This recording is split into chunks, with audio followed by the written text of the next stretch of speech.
కొలంబో వేదికగా శుక్రవారం భారత్ శ్రీలంక జట్ల మధ్య జరిగిన తొలి వన్డే మ్యాచ్ టైగా ముగిసింది. ఒకానొక దశలో భారత్ ఈజీగా విజయం సాధిస్తుంది అని అనిపించినప్పటికీ అనూహ్యంగా తడబడింది. మ్యాచ్ ఆఖరిలో చేతిలో 2 వికెట్లున్నా కూడా ఒక్క పరుగు చేయలేకపోయింది. ఈ మ్యాచ్ లో టాస్ గెలిచిన శ్రీలంక జట్టు నిర్ణీత 50 ఓవర్స్ లో 8 వికెట్ల నష్టానికి 230 పరుగులు చేసింది.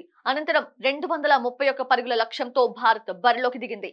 ఈ తరుణంలో భారత్ 47.3 ఓవర్స్ లో 8 వికెట్ల నష్టానికి 230 పరుగులు చేసింది.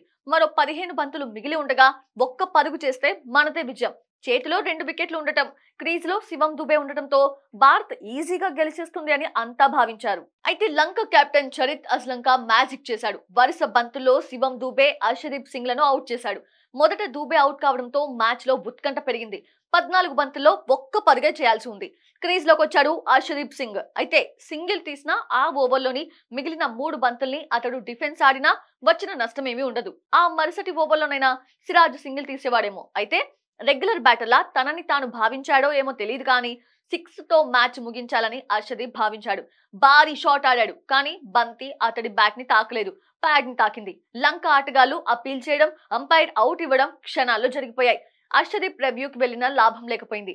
అనవసర షాట్ ఆడాడని, సింగిల్ తీసిన పోయేదని నెటిజన్లు అర్షదీప్ సింగ్ పై మండిపడుతున్నారు.